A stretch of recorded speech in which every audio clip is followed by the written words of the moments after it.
اعوذ باللہ من الشیطان الرجیم۔ سورہ توبہ 10ویں سپارے سے شروع ہوتی ہے۔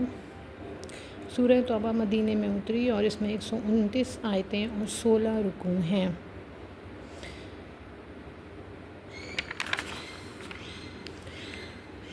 سورہ توبہ کی تفسیر ہے۔ سورہ انفال اوائل ہجرت میں اور یہ سورہ برات اواخر ہجرت میں نازل ہوئی۔ حضرت صلی اللہ علیہ وسلم کی عادت یہ تھی کہ جو آیات قرآنی نازل ہوتیں فرما دیتے کہ ان کو فلاں صورت میں فلاں موقع پر رکھو۔ ان بات کے متعلق جنہیں اب سورہ توبہ یا برات کہا جاتا ہے، آپ نے کوئی تصریح نہیں فرمائی کہ کس صورت میں درج کی جائیں، جس سے ظاہر ہوتا ہے کہ مستقل صورت ہے، کسی دوسری صورت کا جز نہیں۔ لیکن عام قاعدہ یہ تھا کہ جب نئی صورت نازل ہوتی تو پہلی صورت سے جدا کرنے کے لیے بسم اللہ آتی تھی۔ سورہ توبہ کے شروع میں بسم اللہ نہ آئی، جو مشعر ہی کہ یہ جداگانہ صورت نہیں۔ ان وجوہ پر نظر کر کے مصاحف عثمانیہ میں اس کے شروع میں بسم اللہ نہیں لکھی گئی، لیکن کتابت میں اس کے اور انفال کے درمیان فصل کر دیا گیا کہ نہ پوری طرح اس کا استقلال ظاہر ہو اور نہ دوسری صورت کا جز ہونا۔ باقی انفال کے بعد متصل رکھنے کی وجہ یہ ہے کہ انفال نزول میں مقدم ہے، بلا خاص وجہ کے مؤخر کیوں کی جاتی، اور دونوں کے مضامین باہم اس قدر مرتبط و منتسق واقع ہوئے کہ گویا برات کو انفال کا اور تکملہ کہا جا سکتا ہے۔ سورہ انفال تمام تر غزوہ بدر اور اس کے متعلقات پر مشتمل ہے۔ یوم بدر کو قرآن نے یوم الفرقان کہا کیونکہ اس نے حق و باطل، اسلام و کفر اور موحدین و مشرکین کی پوزیشن کو بالکل جدا جدا کر کے دکھلا دیا۔ بدر کا معرکہ فی الحقیقت خالص اسلام کی عالمگیر اور طاقتور برادری کی تعمیر کا سنگ بنیاد اور حکومت الہی کی تاسیس کا دیباچہ تھا۔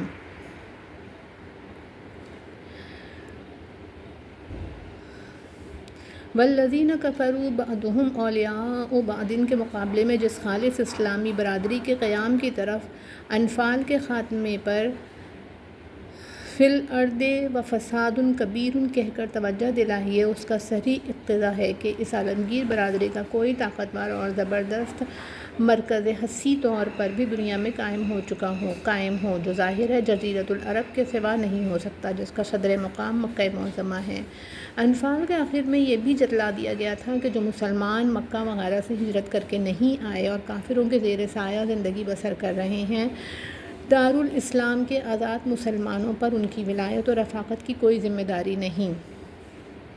ہاں، حسب استطاعت ان کے لیے دینی مدد بہم پہنچانی چاہیے۔ اس سے نتیجہ یہ نکلتا ہے کہ مرکز اسلام میں موالات و اخوت اسلامی کی کڑیوں کو پوری مضبوطی کے ساتھ جوڑنے کے لیے دو باتوں میں سے ایک ہونی چاہیے: یا تمام عرب کے مسلمان ترک وطن کر کے مدینہ آ جائیں اور اسلامی برادری میں بے روک ٹوک شامل ہوں، اور یا آزاد مسلمان مجاہدانہ قربانیوں سے کفر کی قوت کو توڑ کر جزیرۃ العرب کی سطح ایسی ہموار کر دیں کہ کسی مسلمان کو ہجرت کی ضرورت ہی باقی نہ رہے، یعنی تقریباً سارا جزیرۃ العرب خالص اسلامی برادری کا ایسا ٹھوس مرکز اور غیر مخلوط مستقر بن جائے جس کے دامن سے عالمگیر اسلامی برادری کا نہایت محکم اور شاندار مستقبل وابستہ ہو سکے۔ یہ دوسری صورت ہی ایسی تھی جس سے روز روز کے فتنہ و فساد کی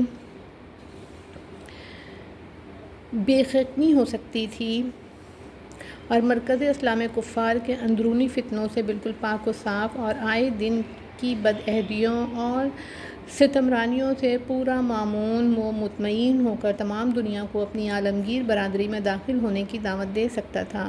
اسی اعلیٰ اور پاک مقصد کے لیے مسلمانوں نے 2 ہجری میں پہلا قدم میدان بدر کی طرف اٹھایا تھا، جو آخرکار سن 8 ہجری میں مکہ معظمہ کی فتح عظیم پر منتہی ہوا۔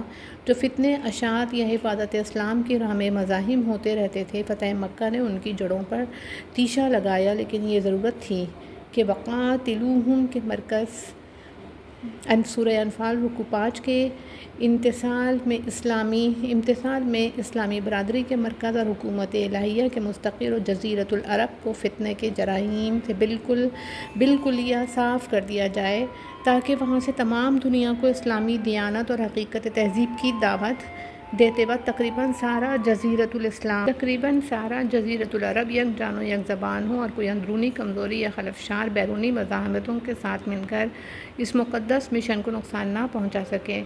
پس جزیرۃ العرب کو ہر قسم کی کمزوریوں اور فتنوں سے پاک کرنے اور عالمگیر دعوت اسلامی کے بلند ترین مقام پر کھڑا کرنے کے لیے لازم ہوا کہ دعوت اسلام کا مرکز خالص اسلامیت کے رنگ میں رنگین ہو، اس کے قلب و جگر سے صدائے حق کے سوا کوئی دوسری آواز نکل کر دنیا کے کانوں میں نہ پہنچے، پورا جزیرہ سارے جہاں کا معلم اور ہادی بنے اور ایمان و کفر کی کشمکش کا ہمیشہ کے لیے یہاں سے خاتمہ ہو جائے۔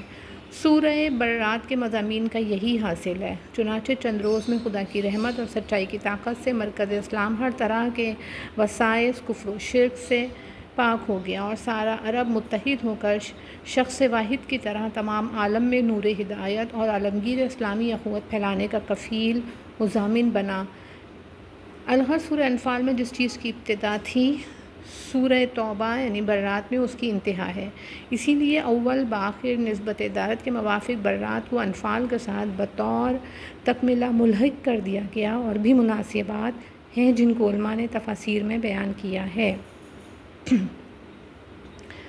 سن 6 ہجری میں بمقام حدیبیہ جب نبی کریم صلی اللہ علیہ وسلم اور قریش کے درمیان معاہدہ صلح ہو چکا تو بنی خزاعہ مسلمانوں کے اور بنی بکر قریش کے حلیف بنے۔ بنی بکر نے معاہدے کی پرواہ نہ کر کے خزاعہ پر حملہ کر دیا اور قریش نے اسلحہ وغیرہ سے ظالم حملہ آوروں کی مدد کی۔ اس طرح قریش اور ان کے حلیف دونوں معاہدہ حدیبیہ پر قائم نہ رہے، جس کے جواب میں سن 8 ہجری میں نبی کریم صلی اللہ علیہ وسلم نے اچانک حملہ کر کے مکہ معظمہ بڑی آسانی سے فتح کر لیا۔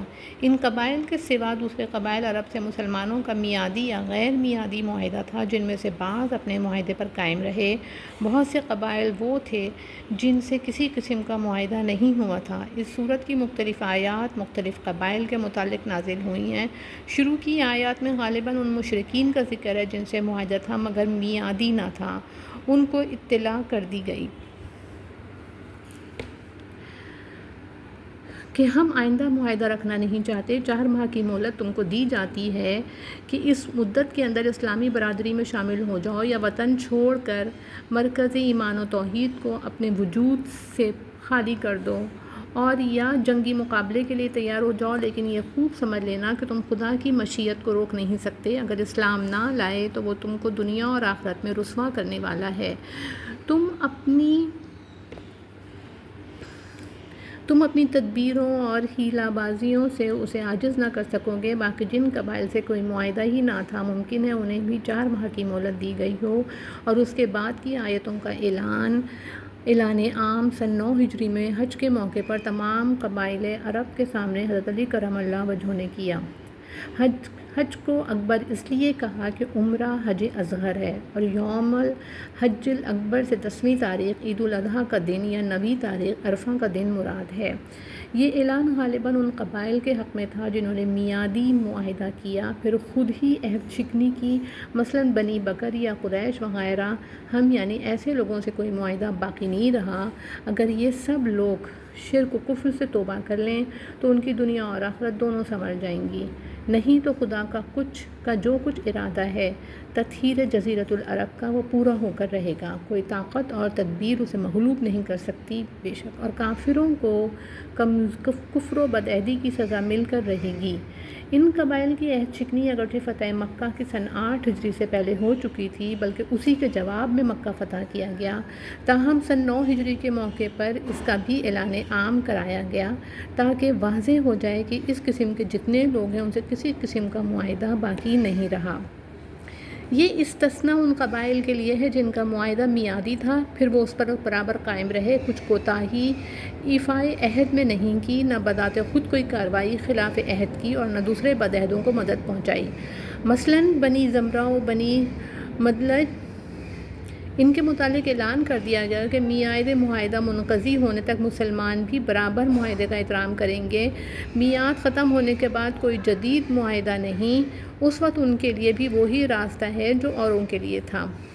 استثناء سے فارغ ہو کر پھر مستثنیٰ منہ کا حکم بیان فرماتے ہیں، یعنی ان عہد شکنی کرنے والوں سے اگرچہ اب کوئی معاہدہ باقی نہ رہا، اور اس لیے الفور جنگ کی جا سکتی ہے، تاہم شہر حرم کی رعایت معنی ہے کہ فوراً ان پر حملہ کیا جائے، خواہ اس لیے کہ اس وقت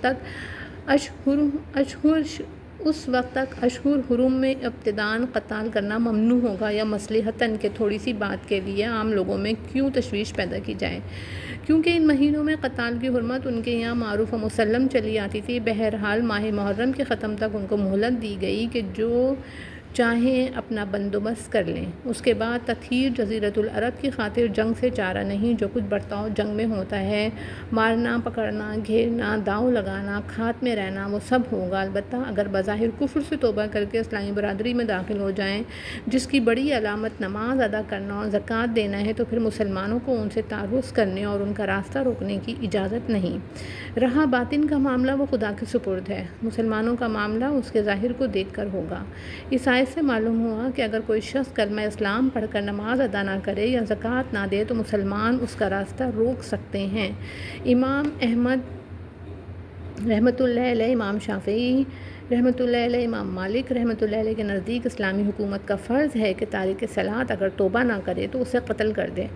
امام احمد رحمۃ اللہ کے نزدیک ردتاً، اور مالک رحمۃ اللہ اور شافعی کے نزدیک حداً و تعزیراً۔ امام ابو حنیفہ رحمۃ اللہ فرماتے ہیں کہ اسے خوب زد و کوب کرے اور قید میں رکھے حتیٰ یموت اور یتوب، حتیٰ کہ مر جائے یا توبہ کرے۔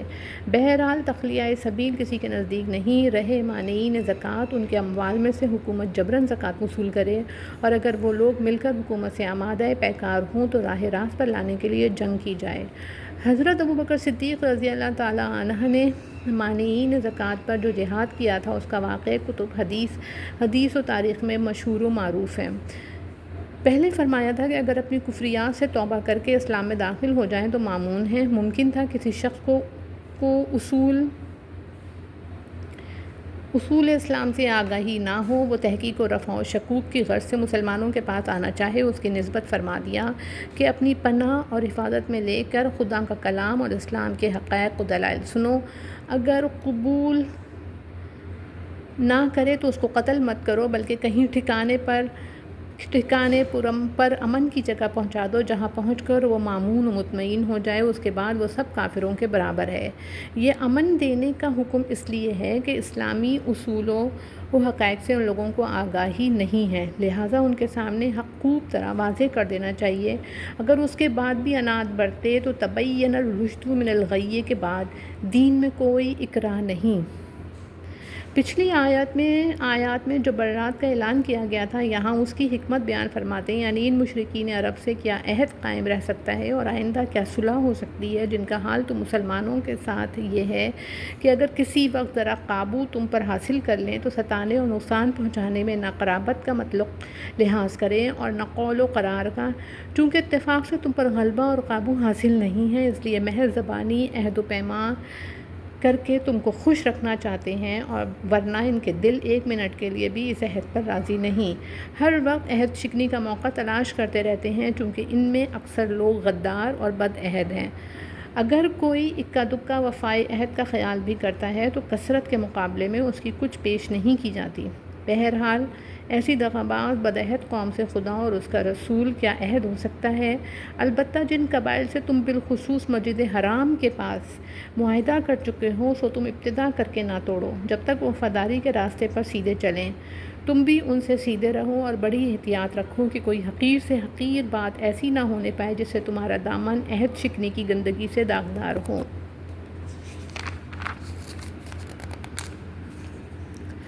خدا کو وہی لوگ محبوب ہیں جو پوری احتیاط کرتے ہیں، چنانچہ بنو کنانہ وغیرہ نے مسلمانوں سے بدعہدی نہ کی تھی۔ مسلمانوں نے نہایت دیانتداری اور احتیاط کے ساتھ اپنا عہد پورا کیا۔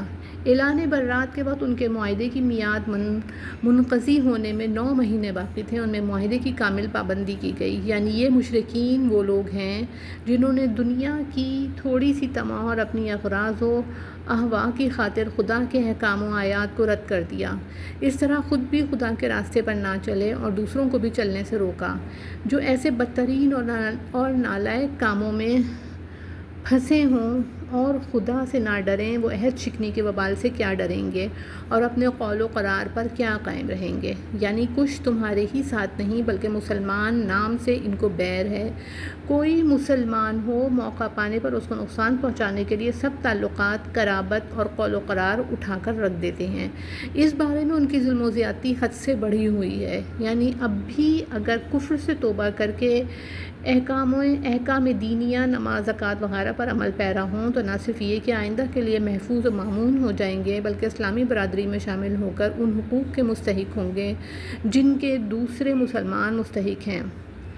جو کچھ بد عہدیاں اور شرارتیں پہلے کر چکے ہیں سب معاف کر دی جائیں گی۔ حضرت شاہ صاحب رحمۃ اللہ علیہ لکھتے ہیں کہ یہ جو فرمایا کہ بھائی ہیں حکم شریعت میں، اس سے سمجھ لیں کہ جو شخص قرائن سے معلوم ہو کہ ظاہر میں مسلمان ہے اور دل سے یقین نہیں رکھتا، اس کو حکم ظاہری میں مسلمان گنیں مگر معتمد اور دوست نہ بنائیں۔ یعنی اگر عہد و پیمان توڑ ڈالا، جیسے بنی بکر نے خلاف عہد خزاں پر حملہ کر دیا اور قریش نے حملہ آوروں کی مدد کی اور کفر سے باز نہ آئے بلکہ دین حق کے متعلق طعنہ زنی اور گستاخانہ عیب جوئی کرتے رہے، تو سمجھ لو کہ اس طرح کے لوگ ائمۃ الکفر، کفر کے سردار اور امام ہیں، کیونکہ ان کی حرکات دیکھ کر اور باتیں سن کر بہت سے کجرو اور بے وقوف پیچھے ہو لیتے ہیں۔ ایسے سرغنوں سے پورا مقابلہ کرو کیونکہ ان کا کوئی قول و قسم اور عہد و پیمان باقی نہیں رہا۔ ممکن ہے تمہارے ہاتھوں سے کچھ سزا پا کر اپنی شرارت و سرکشی سے باز آ جائیں۔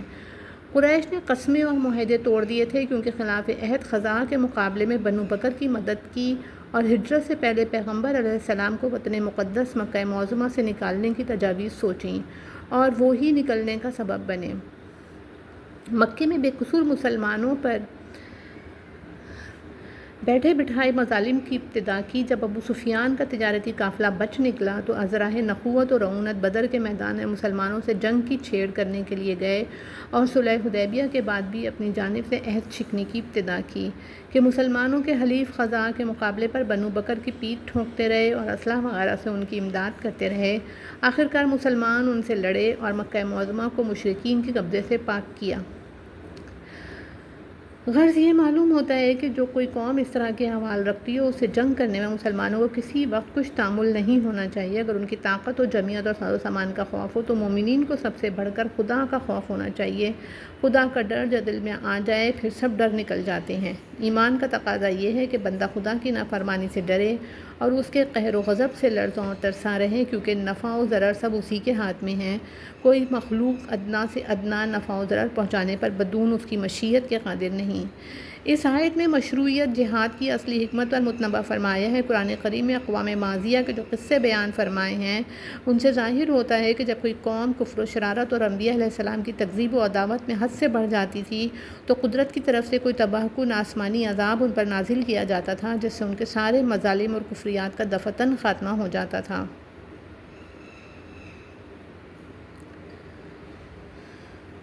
سورہ عنکبوت رکوع 4۔ کوئی شبہ نہیں کہ عذاب کی اقسام بہت سخت، مہلک اور آئندہ نسلوں کے لیے عبرتناک تھیں، لیکن ان صورتوں میں معذبین کو دنیا میں رہ کر اپنی ذلت و رسوائی کا نظارہ نہیں کرنا پڑتا تھا اور نہ آئندہ کے لیے توبہ و رجوع کا کوئی امکان باقی رہتا تھا۔ مشروعیت جہاد کی اصلی غرض و غایت یہ ہے کہ مکذبین اور مدغتین کو حق تعالیٰ بجائے بلا واسطہ عذاب دینے کے اپنے مخلص وفادار بندوں کے ہاتھوں سے سزا دلوائے۔ سزا دہی کی اس صورت میں مجرمین کی رسوائی اور مخلصین کی قدر افزائی زیادہ ہے۔ وفادار بندوں کا نصرت و غلبہ اعلانیہ ظاہر ہوتا ہے، ان کے دل میں یہ دیکھ کر ٹھنڈے ہوتے ہیں کہ جو لوگ کل تک انہیں حقیر و ناتواں سمجھ کر ظلم و ستم اور استہزاء و تمسخر کا تختہ مشق بنائے ہوئے تھے، آج خدا کی تائید و رحمت سے انہی کے رحم و کرم یا عدل و انصاف پر چھوڑ دیے گئے ہیں۔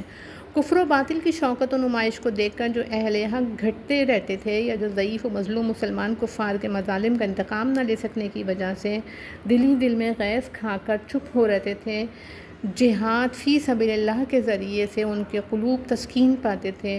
اور آخری بات یہ ہے کہ خود مجرمین کے حق میں بھی سزا دہی کا یہ طریقہ نسبتاً زیادہ نافع ہے، کیونکہ سزا پانے کے بعد بھی رجوع و توبہ کا دروازہ کھلا ہوا ہے۔ بہت ممکن ہے کہ حالات سے عبرت حاصل کر کے بہت سے مجرموں کو توبہ نصیب ہو جائے، چنانچہ حضور پر نور صلی اللہ علیہ وسلم کے زمانے میں ایسا ہی ہوا کہ تھوڑے دنوں میں سارا عرب صدق دل سے دین الہی کا حلقہ بگوش بن گیا۔ یعنی ہر ایک کی حالت کو جان کر حکمت کا معاملہ کرتا ہے اور ہر زمانے میں اس کے مناسب احکام بھیجتا ہے۔ مشروعیت جہاد کی یہاں ایک اور حکمت بیان فرمائی، یعنی ایمان اور بندگی کے زبانی دعوے کرنے والے تو بہت ہیں، لیکن امتحان کی کسوٹی پر جب تک کسا نہ جائے کھرا اور کھوٹا ظاہر نہیں ہوتا۔ جہاد کے ذریعے خدا دیکھنا چاہتا ہے کہ کتنے مسلمان ہیں جو اس کی راہ میں جان و مال نثار کرنے کو تیار ہیں اور خدا اور رسول اور مسلمانوں کے سوا کسی کو اپنا رازدار یا خصوصی دوست بنانا نہیں چاہتے، خواہ وہ ان کا کتنا ہی قریبی رشتہ دار کیوں نہ ہو۔ یہ معیار ہے جس پر مومنین کا ایمان پرکھا جاتا ہے۔ جب تک عملی جہاد نہ ہو، صرف زبانی جمع خرچ سے کامیابی حاصل نہیں ہو سکتی، پھر عمل بھی جو کچھ کیا جائے اس کو خبر خدا کو ہے، اس کی خبر خدا کو ہے کہ صدق و اخلاص سے کیا یا نمود و ریا سے جیسا عمل ہوگا ادھر سے اسی کے موافق پھل ملے گا۔ پہلے فرمایا تھا کہ مسلمان بدون امتحان کے یوں ہی نہیں چھوڑے جا سکتے، بلکہ بڑے بڑے عزائم اعمال مثلاً جہاد وغیرہ میں ان کی ثابت قدمی دیکھی جائے گی، اور یہ کہ تمام دنیا کے تعلقات پر کس طرح خدا اور رسول کی جانب کو ترجیح دیتے ہیں۔ اس رکوع میں یہ بتلایا کہ خدا کی مساجد عبادت گاہیں حقیقتاً ایسے ہی اولو العزم مسلمانوں کے دم سے آباد رہ سکتی ہیں۔ مساجد کی حقیقی آبادی یہ ہے کہ ان میں خدائے واحد کی عبادت اس کے شان کے لائق ہو، ذکر اللہ کرنے والے کثرت سے موجود ہوں جو بے روک ٹوک خدا کو یاد کریں، لغویات و خرافات سے ان پاک مقامات کو محفوظ رکھا جائے۔ یہ مقصد کفار و مشرکین سے کب حاصل ہو سکتا ہے؟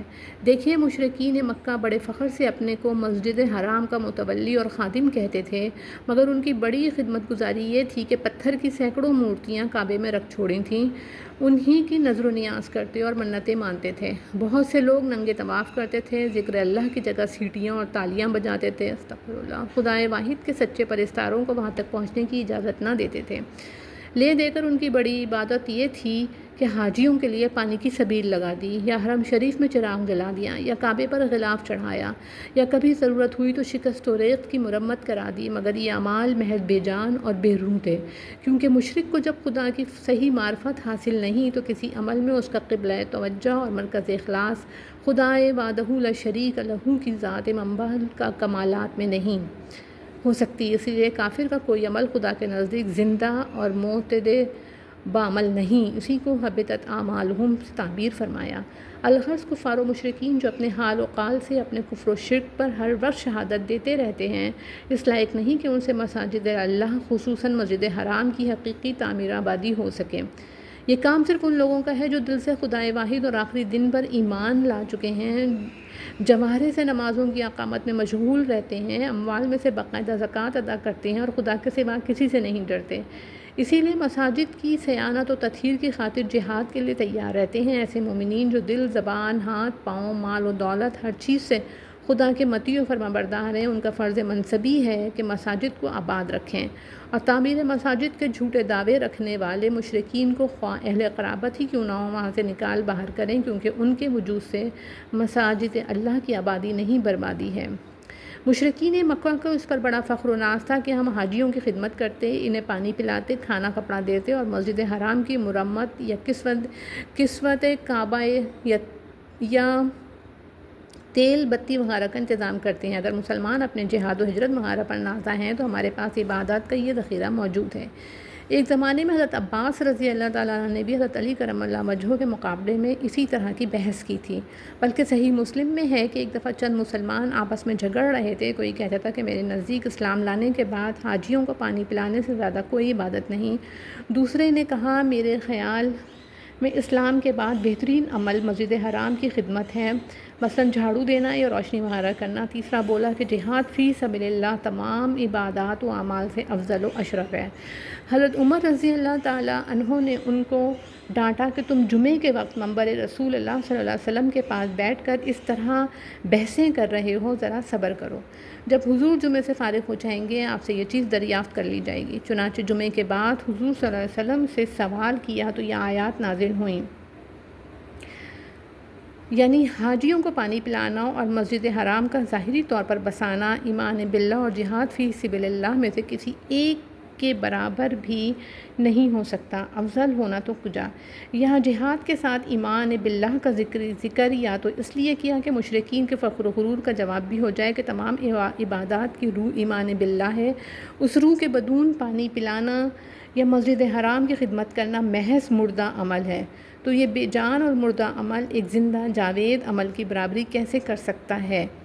سورہ فاطر رکوع 3۔ اگر صرف مومنین کے اعمال کا باہمی موازنہ کرنا ہے تو ایمان باللہ کا ذکر جہاد فی سبیل اللہ کی تمہید کے طور پر ہوگا۔ اصل مقصود جہاد وغیرہ عزائم و اعمال کی افضلیت کو بیان فرمانا ہے۔ ایمان کے ذکر سے تنبیہ فرما دی کہ جہاد فی سبیل اللہ ہو یا کوئی عمل ایمان کے بغیر ہیچ اور لاشیء محض ہے۔ ان عزائم اعمال جہاد و ہجرت وغیرہ کا تقوم بھی ایمان باللہ سے ہوتا ہے، اور اس نقطے کو وہی لوگ سمجھتے ہیں جو فہم سلیم رکھتے ہوں۔ ظالمین بے موقع کام کرنے والوں کی ان حقائق تک رسائی نہیں ہوتی، یعنی اس کے یہاں ثواب اور درجات کی کیا کمی ہے جس کو جتنا چاہے مرحمت فرمائے۔ پہلی آیت میں 3 چیزوں کا ذکر تھا: ایمان، جہاد، ہجرت۔ ان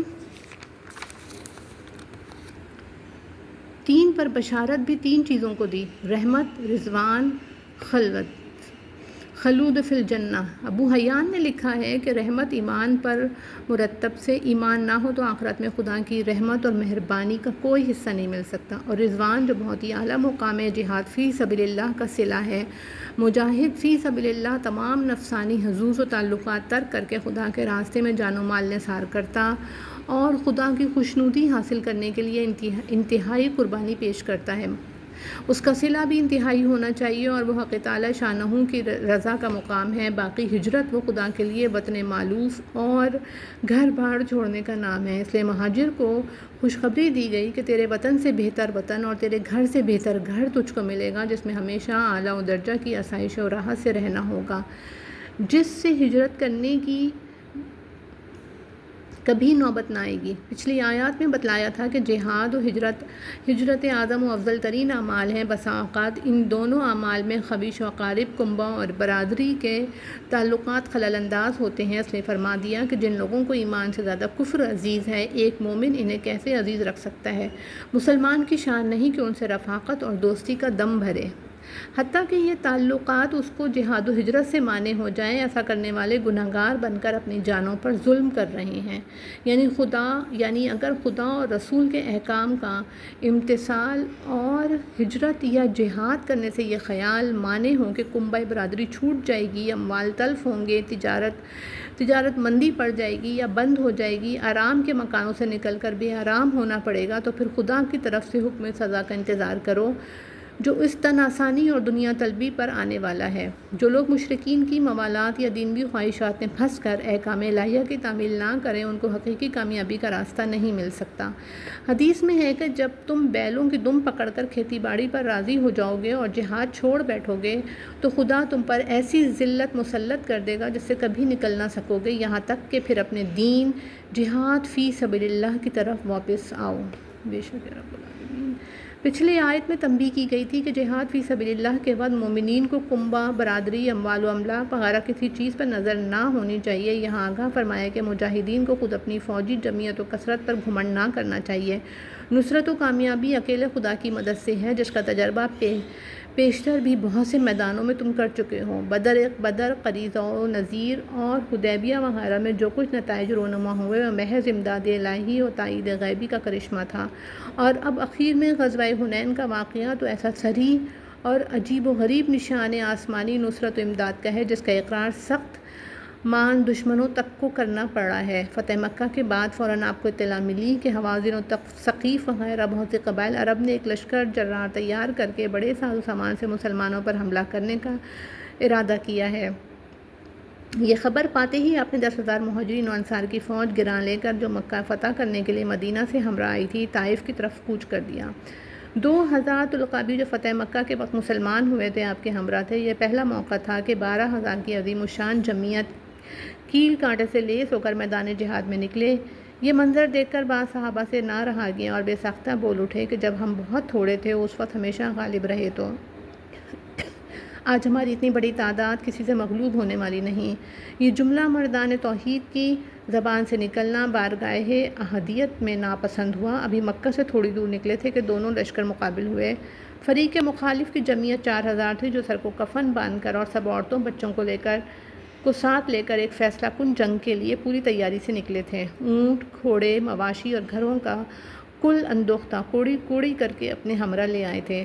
حوازن کا قبیلہ تیر اندازی کے فن میں سارے عرب میں شہرت رکھتا تھا۔ اس کے بڑے ماہر تیر اندازوں کا دستہ وادی حنین کی پہاڑیوں میں گھات لگائے بیٹھا تھا۔ صحیحین میں براء بن عازب کی روایت ہے کہ پہلے معرکے میں کفار کو ہزیمت ہوئی، وہ بہت سا مال چھوڑ کر پسپا ہو گئے۔ یہ دیکھ کر مسلمان سپاہی غنیمت کی طرف جھک پڑے۔ اس وقت حوازن نے کہ تیر اندازوں نے گھاس سے نکل کر ایک دم دھاوا بول دیا۔ آئین واحد میں چاروں طرف سے اس قدر تیر برسائے کہ مسلمانوں کو قدم جمانا مشکل ہو گیا۔ اول طلقہ میں بھاگڑ پڑی، آخر سب کے پاؤں اکھڑ گئے۔ زمین باوجود فراخی کے تنگ ہو گئی کہ کہیں پناہ کی جگہ نہ ملتی تھی۔ حضور پرنور صلی اللہ علیہ وسلم میں چند رفقا کے دشمنوں کے نرغے میں تھے، ابو بکر، عمر، عباس، علی، عبداللہ بن مسعود رضی اللہ تعالیٰ عنہ وغیرہ، تقریباً سب 100 یا 80 صحابہ، بلکہ بعض اہل سیر کی تصریح کے موافق کل 10 نفوس قدسیہ عشرۂ کاملہ میدان جنگ میں باقی رہ گئے، جو پہاڑ سے زیادہ مستقیم نظر آتے تھے۔ یہ خاص موقع تھا جب کہ دنیا نے پیغمبرانہ صداقت و توکل اور معجزانہ شجاعت کا ایک محیر العقول نظارہ ان ظاہری آنکھوں سے دیکھا۔ آپ صلی اللہ علیہ وسلم سفید خچر پر سوار ہیں، عباس ایک رکاب اور ابو سفیان بن الحارث دوسری رکاب تھامے ہوئے ہیں۔ 4000 کا مسلح لشکر پورے جوش انتقام میں ٹوٹا پڑتا ہے، ہر چہار طرف سے تیروں کا مے برس رہا ہے۔ ساتھی منتشر ہو چکے ہیں، مگر رفیق اعلیٰ آپ کے ساتھ ہے۔ بانی تائید اور آسمانی سکینہ کی غیر مرئی بارش آپ صلی اللہ علیہ وسلم پر اور آپ صلی اللہ علیہ وسلم کے گنے چنے رفیقوں پر ہو رہی ہے، جس کا اثر آخرکار بھاگنے والوں تک پہنچتا ہے۔ جدھر سے حوازن و ثقیف کا پھیلاؤ بڑھ رہا ہے، آپ کی سواری کا منہ اس وقت بھی اسی طرف ہے اور ادھر ہی آگے بڑھنے کے لیے خچر کو مہمیز کر رہے ہیں۔ دل سے خدا کی طرف لو لگی ہے اور زبان پر نہایت استغنا و اطمینان کے ساتھ، یعنی بے شک میں سچا پیغمبر ہوں اور عبد المطلب کی اولاد ہوں۔ اسی حالت میں آپ نے صحابہ کو آواز دی، خدا کے بندوں ادھر آؤ، یہاں آؤ کہ میں خدا کا رسول ہوں۔ پھر آپ کی ہدایت کے موافق حضرت عباس نے، جو نہایت جہیر الصوت تھے، اصحاب سمرہ کو پکارا، جنہوں نے درخت کے نیچے حضور کے ہاتھ پر بیعت جہاد کی تھی۔ آواز کا کانوں میں پہنچنا تھا کہ بھاگنے والوں نے سواریوں کا رخ میدان جنگ کی طرف پھیر دیا۔ جس کے اونٹ نے رخ بدلنے میں دیر کی، وہ گلے میں ذرہ ڈال کر اونٹ سے کود پڑا اور سواری چھوڑ کر حضور صلی اللہ علیہ وسلم کی طرف لوٹا۔ اسی اثنا میں حضور صلی اللہ علیہ وسلم نے تھوڑی سی مٹی اور کنکریاں اٹھا کر لشکر کفار پر پھینکیں، جو خدا کی قدرت سے ہر کافر کے چہرے اور آنکھوں پر پڑی۔ ادھر حق تعالیٰ نے آسمان سے فرشتوں کی فوجیں بھیج دیں، جن کا نزول غیر مرئی طور پر مسلمانوں کی تقویت و ہمت و افزائی اور کفار کی مرعوبیت کا سبب ہوا۔ پھر کیا تھا؟ کفار کنکریوں کے اثر سے آنکھیں ملتے رہے۔ جو مسلمان قریب تھے، انہوں نے پلٹ کر حملہ کر دیا۔ انن فنن میں مطلع صاف ہو گیا۔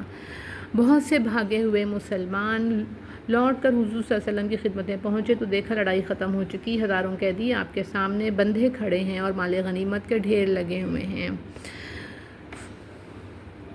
اسی طرح کافروں کو دنیا میں سزا دی گئی۔ چنانچہ حوازن وغیرہ کو اس کے بعد توبہ نصیب ہوئی اور اکثر مسلمان ہو گئے۔ جب حق تعالیٰ نے شرک کی قوت کو توڑ کر جزیرۃ العرب کا صدر مقام مکہ معظمہ فتح کرا دیا اور قبائل عرب جوگ در جوگ اسلام میں داخل ہونے لگے، تب سن 9 ہجری میں یہ اعلان کرایا گیا کہ آئندہ کوئی مشرک یا کافر مسجد حرام میں داخل نہ ہو، بلکہ اس کے نزدیک یعنی حدود حرم میں بھی نہ آنے پائے، کیونکہ ان کے قلوب شرک و کفر کی نجاست سے اس قدر پلید اور گندے ہیں کہ اس سب سے بڑے مقدس مقام اور مرکز توحید و ایمان میں داخل ہونے کے لائق نہیں۔ اس کے بعد صحیح احادیث سے ثابت ہے کہ حضور صلی اللہ علیہ وسلم نے جزیرۃ العرب سے مشرکین اور یہود و نصارہ سب کے نکال دینے کا حکم دیا۔ چنانچہ حضور صلی اللہ علیہ وسلم کی آخری وصیت کے موافق حضرت عمر رضی اللہ تعالیٰ عنہ کے زمانے میں یہ حکم عملاً نافذ ہوا۔ اب بطور استیلائے یا توتن کفار کے وہاں رہنے پر مسلمانوں کو رضامند ہونا جائز نہیں، بلکہ تطہیر جزیرۃ العرب بقدر استطاعت ان کا فریضہ ہے۔ ہاں، حنفیہ کے نزدیک کوئی کافر مسافرانہ عارضی طور پر امام کی اجازت سے وہاں جا سکتا ہے، بشرطیکہ کہ امام اتنی اجازت دینا خلاف مصلحت نہ سمجھے۔ باقی حج و عمرے کی غرض سے داخل ہونے کی کسی کافر کو اجازت نہیں۔ کما اور وفی حدیث، حرم میں مشرکین کی آمد و رفت بند کر دینے سے مسلمانوں کو اندیشہ ہوا کہ تجارت وغیرہ کو بڑا نقصان پہنچے گا، اور جو سامان تجارت یہ لوگ لاتے تھے وہ نہیں آئے گا، اس لیے تسلی کر دی کہ اس سے مت گھبراؤ، تم کو غنا عطا فرمانا محض اس کی مشیت پر موقوف ہے، وہ چاہے گا تو کچھ دیر نہ لگے گی۔ چنانچہ یہی ہوا، خدا نے سارا ملک مسلمان کر دیا، مختلف بلاد و امصار سے تجارتی سامان آنے لگا، بارشیں خوب ہوئیں جس سے پیداوار بڑھ گئی، فتوحات و غنائم کے دروازے کھول دیے، اہل کتاب وغیرہ سے جزیہ کی رقوم وصول ہونے لگیں، غرض مختلف طرح سے حق تعالیٰ نے اسباب غنا جمع کر دیے۔ بے شک خدا کا کوئی حکم حکمت سے خالی نہیں۔ جب مشرکین کا قصہ پاک ہو گیا اور ملکی سطح ذرا ہموار ہوئی تو حکم ہوا کہ اہل کتاب یہود و نصارہ کی قوت و شوکت کو توڑو۔ مشرکین کے وجود سے تو بالکل عرب کو پاک کر دینا مقصود تھا، لیکن یہود و نصارہ کے متعلق اس وقت صرف اسی قدر مطمع نظر تھا کہ وہ اسلام کے مقابلے میں زور نہ پکڑیں اور اس کی اشاعت و ترقی کے راستے میں حائل نہ ہوں۔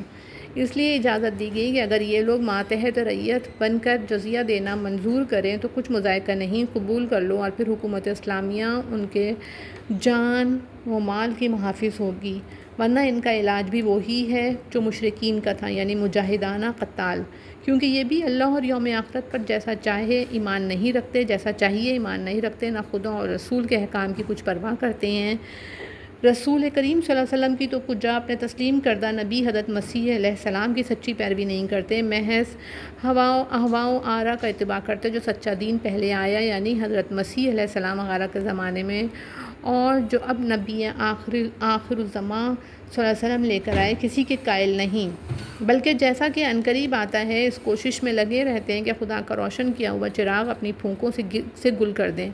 ایسے بد باطن نالائقوں کو اگر یوں ہی چھوڑا نہ تھا اور زمانے بعد میں چھوڑا جائے تو ملک میں فتنہ و فساد اور کفر و تمرد کے شعلے برابر بھڑکتے رہیں گے۔ روایات سے معلوم ہوتا ہے کہ استاد بعض یہود کا یہ عقیدہ ہے کہ حضرت عزیر خدا کے بیٹے ہیں، لیکن یہ عقیدہ عام یہود کا نہ تھا، اور زمانے بعد میں تو بعض علماء نے لکھا کہ اب کوئی یہودی اس عقیدے کا باقی نہیں رہا۔ اگر عہد نبوی صلی اللہ علیہ وسلم میں یہود کا کوئی فرقہ اس کا قائل نہ ہوتا تو ضرور تھا کہ اس وقت یہود قرآن کی حکایت کی تغلیظ کرتے، جیسا کہ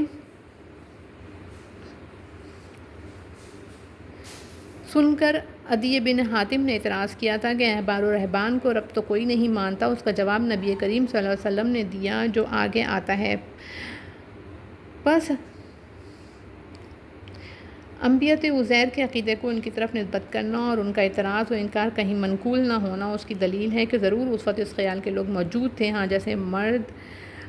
جیسے مرور دورے سے بہت سے مذاہب اور فرقے مٹا گئے، وہ بھی نابود ہو گیا، تو کچھ مستعبد نہیں باقی۔ ہم سے ایک نہایت سقہ بزرگ حاجی امیر شاہ خان مرحوم نے بیان کیا کہ سیاحت فلسطین وغیرہ کے دوران میں مجھے بعض یہود اس خیال کے ملے جن کو اسی عقیدے کی نسبت سے عزیری کہا جاتا ہے، یعنی ابنیت یا الوہیت مسیح وغیرہ کا عقیدہ پرانے مشرکین کے عقیدے کے مشابہ ہیں، بلکہ انہی کی تقلید میں یہ اختیار کیا ہے جیسا کہ سورہ مائدہ کے فوائد میں ہم نقل کر چکے ہیں، یعنی خدا ان کو غارت کرے توحید کی صاف اور تیز روشنی پہنچنے کے بعد کدھر اندھیرے میں چلے آ رہے ہیں۔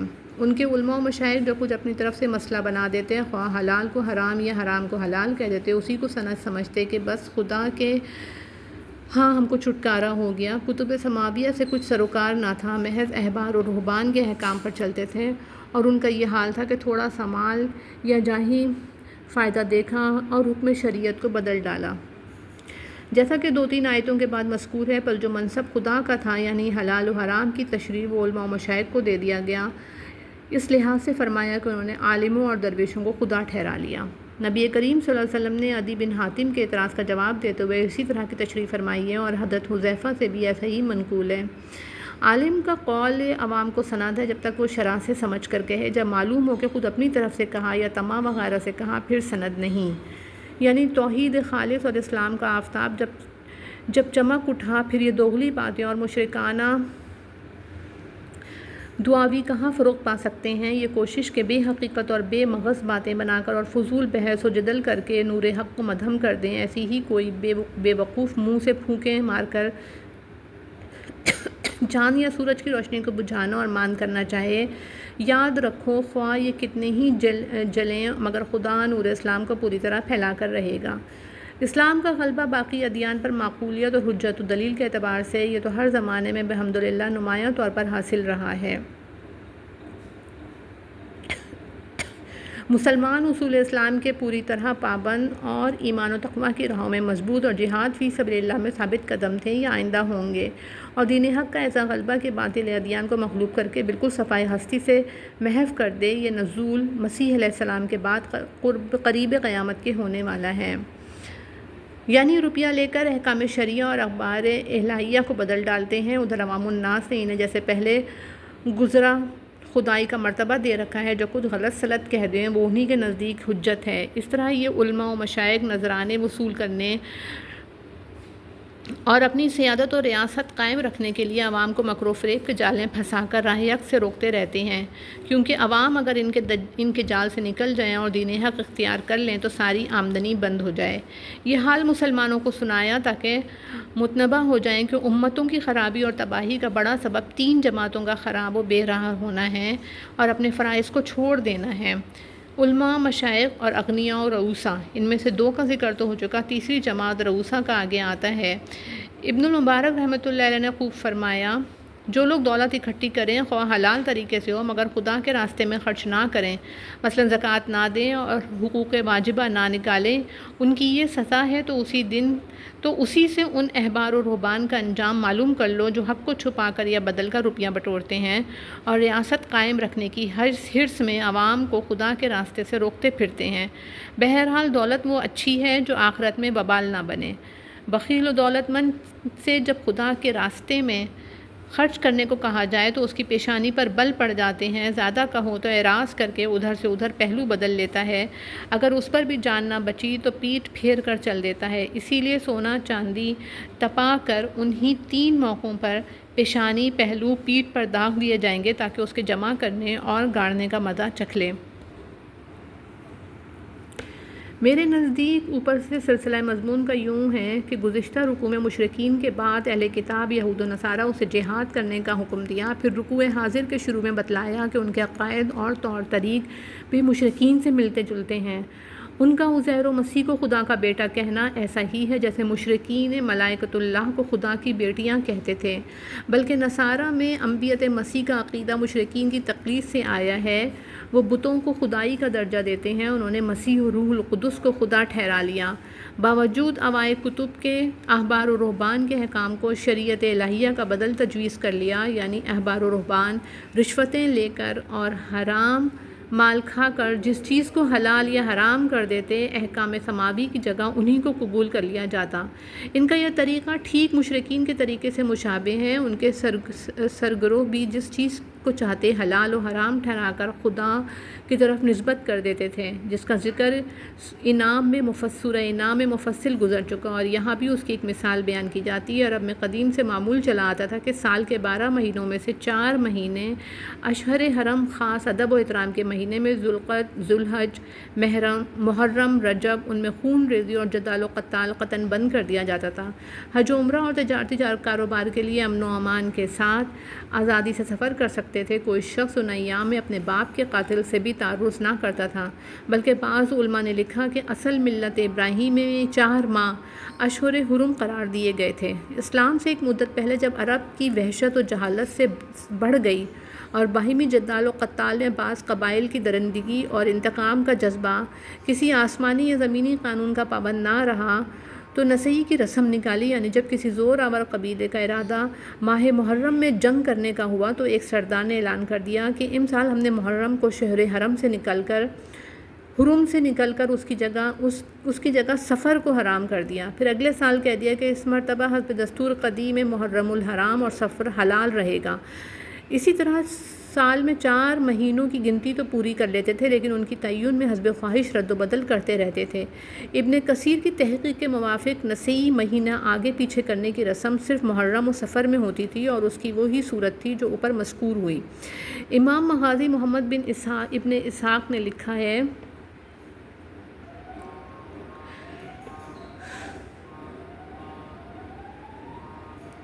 کہ پہلا شخص جس نے یہ رسم جاری کی قلمس کنانی تھا، پھر اس کی اولاد اور اولادوں میں ہی ہوتا چلا آیا۔ آخر میں اسی کی نسل سے ابو ثمامہ جنادہ بن عوف کنانی کا معمول تھا کہ ہر سال موسم حج میں اعلان کیا کرتا کہ امسال محرم اشہر حرم میں داخل رہے گا یا سفر۔ اسی طرح محرم و سفر میں سے ہر مہینہ کبھی حلال اور کبھی حرام کیا جاتا تھا، اور عام طور پر لوگ اسی کو قبول کر لیتے تھے۔ گویا عہد جاہلیت میں کافروں کے کفر و گمراہی کو بڑھانے والی ایک چیز یہ بھی تھی کہ خدا کے حلال یا حرام کیے ہوئے مہینے کو بدل ڈالنے کا حق کنانا کے ایک سردار کو سونپ دیا گیا تھا۔ ٹھیک اسی طرح یہود و نصارہ کا حال تھا کہ انہوں نے تحلیل و تحریم کی باغ طامع اور غرض و پرست احبار و رہبان کے ہاتھ میں دے دی تھی۔ دونوں جماعتوں کی مشابہت ظاہر کرنے کے لیے نسی کی رسم کا یہاں ذکر کیا گیا۔ اس کے رد کی تمہید ہے، یعنی آج سے نہیں، جب سے آسمان و زمین پیدا کیے خدا کے نزدیک بہت سے احکام شرعیہ جاری کرنے کے لیے سال کے 12 مہینے رکھے گئے ہیں، جن میں سے 4 اشہر حرم ادب کے مہینے ہیں، جن میں گناہ و ظلم سے بچنے کا اور زیادہ اہتمام کرنا چاہیے۔ یہی سیدھا دین ابراہیم علیہ السلام کا ہے۔ اس آیت سے نکلتا ہے کہ کافروں سے لڑنا ہمیشہ روا ہے، چنانچہ غزوہ تبوک جس کا آگے ذکر آتا ہے ماہ رجب میں ہوا، اور آپس میں ظلم کرنا ہمیشہ گناہ ہے، ان مہینوں میں زیادہ۔ اکثر علماء کی رائے یہی ہے، لیکن بہتر ہے کہ اگر کوئی کافر ان مہینوں کا ادب کرے تو ہم بھی اس سے لڑائی کی ابتدا نہ کریں، یعنی برے کام کو اچھا سمجھ رہے ہیں، جب سمجھ الٹ جائے تو بھلائی کا راستہ کہاں ملے۔ اس آیت میں جو رسم نسی کا ذکر فرمایا اس کی تفصیل گزشتہ آیت کے فوائد زیر آیت میں گزر چکی۔ بعض اقوام جو اپنے مہینوں کا حساب درست رکھنے کے لیے ہر تیسرے سال بڑھاتی ہیں، وہ نسائی میں داخل نہیں، اور بعض اکابر سلف سے جو نسائی کے تحت میں یہ منقول ہے کہ عرب جاہلیت میں سال کے مہینوں کا عد و بدل ڈالتے تھے، مثلا 12 کے 14 مہینے بنا لیے، یا حساب میں ایسی گڑبڑی کی جو ذوالقعدہ تھا وہ ذوالحجہ بن گیا، حتیٰ کہ سن 9 ہجری میں ابو بکر رضی اللہ تعالیٰ عنہ کا حج بھی ان کے حساب سے ذی قعدہ میں ہوا، اور حدیث کی تقریر بھی اسی اصول کے موافق کی گئی۔ ان سب چیزوں پر حافظ ابن کثیر نے تعقب کیا ہے، یہاں اس پر مفصل بحث کی گنجائش نہیں۔ اگر مستقل تفسیر قرآن لکھنے کی توفیق ہوئی جیسا کہ ارادہ ہے تو وہاں تفصیلی کلام کیا جائے گا۔ یہاں سے غزوہ تبوک کے لیے مومنین کو ابھارا گیا ہے۔ گزشتہ رکوع سے پہلے رکوع میں اہل کتاب کے مقابلے میں جہاد کرنے کی ترغیب دی گئی تھی۔ درمیان میں جو ذیلی مضامین آئے ان کا ربط موقع بہ موقع ظاہر ہوتا رہے۔ گویا سب رکوع حاضر کی تمہید تھی، اور رکوع حاضر غزوہ تبوک کے بیان کی تمہید ہے۔ فتح مکہ غزوہ حنین کے بعد 9 ہجری میں نبی کریم صلی اللہ علیہ وسلم کو معلوم ہوا کہ شام کا نصرانی بادشاہ ملک غسان قیصر روم کی مدد سے مدینہ پر چڑھائی کرنے والا ہے۔ حضور صلی اللہ علیہ وسلم نے مناسب سمجھا کہ ہم خود حدود شام پر اقدام کرنے کا جواب دیں۔ اس کے لیے آپ نے عام طور پر مسلمانوں کو حکم دیا کہ جہاد کے لیے تیار ہو جائیں۔ گرمی سخت تھی، قحط سالی کا زمانہ تھا، کھجور کی فصل پک رہی تھی، سایہ خوشگوار تھا، پھر اس قدر بعید مسافت طے کیے جانا، اور نہ صرف ملک کے غسان بلکہ قیصر روم کی باقاعدہ اور سر و سامان سے آراستہ افواج سے نبرد آزما ہونا کوئی کھیل تماشا نہ تھا۔ ایسی مہم میں مومنین مخلصین کے سوا کس کا حوصلہ تھا کہ جان بازانہ قدم اٹھا سکتا۔ چنانچہ منافقین جھوٹے ہیلے بہانے تراش کر کھسکنے لگے۔ بعض مسلمان بھی ایسے سخت وقت میں اس طویل و سب سفر سے کترا رہے تھے جن میں بہت سے تو آخرکار ساتھ ہو لیے اور گنے چنے آدمی رہ گئے، جن کو کسل و تقاعد نے اس شرف عظیم کی شرکت سے محروم رکھا۔ نبی کریم صلی اللہ علیہ وسلم تقریباً 30,000 سرفروش مجاہدین کا لشکر جرار لے کر حدود شام کی طرف روانہ ہو گئے اور مقام تبوک میں ڈیرے ڈال دیے۔ ادھر قیصر روم کے نام نامہ مبارک لکھا جس میں اسلام کی طرف دعوت دی گئی۔ حضور صلی اللہ علیہ وسلم کی صداقت اس کے دل میں گھر کر گئی، مگر قوم نے موافقت نہ کی، اس لیے قبول اسلام سے محروم رہا۔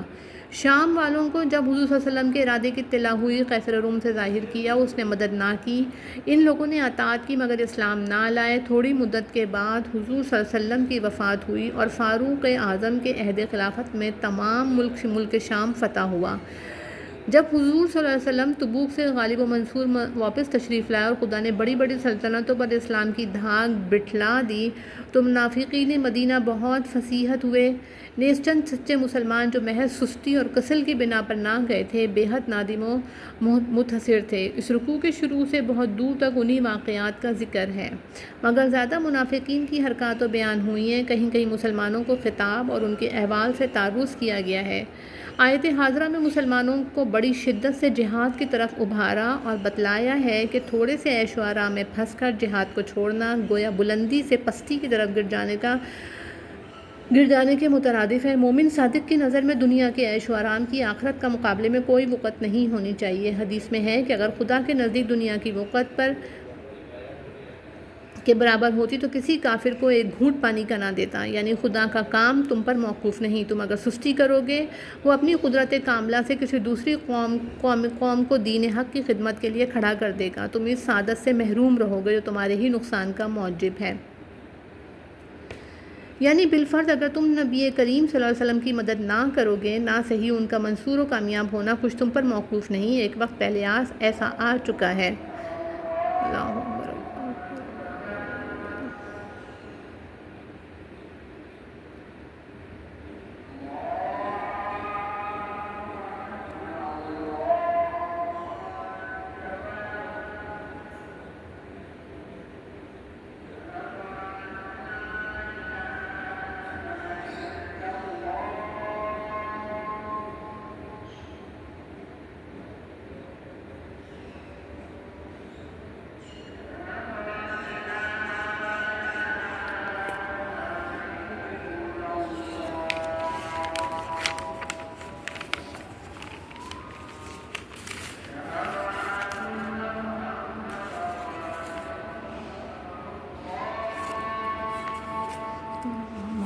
السلام